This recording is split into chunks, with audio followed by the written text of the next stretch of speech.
भारतीय संघानं महिला एकदिवसीय क्रिकेट विश्वचषक स्पर्धेच्या अंतिम सामन्यामध्ये दक्षिण आफ्रिकेचा 52 धावांनी पराभव करून इतिहास रचलाय।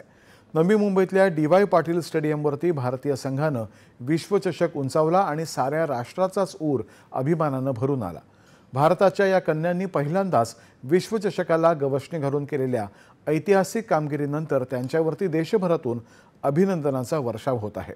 राष्ट्रपती द्रौपदी मुर्मू, उपराष्ट्रपती सी.पी. राधाकृष्णन, पंतप्रधान नरेंद्र मोदी यांच्यासह अनेक मान्यवरांनी भारतीय खेळाडूंचं मनपूर्वक अभिनंदन केलं आहे।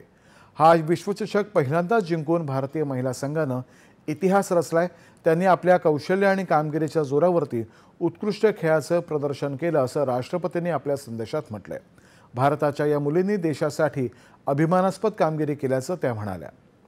संघाची चिकाटी, कौशल्य आणि अदम्य इच्छाशक्ती लाखो लोकांना प्रेरणा देईल अशा शब्दात उपराष्ट्रपतींनी या संघाचा गौरव केला आहे। भारतीय संघानं विश्वचषकाच्या अंतिम सामन्यामध्ये अतिशय रोमहर्षक खेळ केल्याचं पंतप्रधानांनी आपल्या संदेशात म्हटलंय।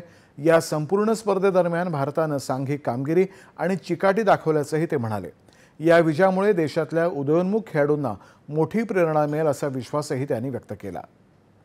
केंद्रीय गृहमंत्री अमित शहा यांनी महिला क्रिकेट संघाचं अभिनंदन केलंय। भारतासाठी हा अत्यंत अभिमानाचा क्षण असल्याचं त्यांनी म्हटलंय। मुख्यमंत्री देवेंद्र फडणवीस यांनीही महिला संघाचं अभिनंदन केलंय। हा विजय तुमच्या चिकाटीचा, निर्धाराचा आणि संघभावनेचा जिवंत पुरावा आहे। तुम्ही संपूर्ण राष्ट्राला अभिमानाची अनुभूती दिली आहे आणि असंख्य तरुण स्वप्नवेड्यांना उंच भरारी घेण्याची प्रेरणाही दिली आहे असंही मुख्यमंत्र्यांनी म्हटलं आहे।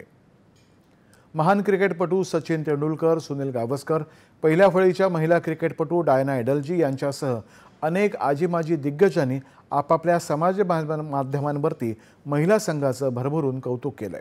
भारतीय क्रिकेट नियामक मंडळानं विश्वविजेत्या संघाचं अभिनंदन केलंय आणि 51 कोटी रुपयांचं बक्षीसही जाहीर केलंय। या संघाच्या विजयी मिरवणुकीचं नियोजन करून लवकरच त्याबद्दल कळवलं जाईल असं मंडळाचे सचिव देवजीत सैकिया यांनी सांगितलं आहे। राजस्थानातल्या जोधपूर इथं फलोदी गावाजवळ काल रात्री उशिरा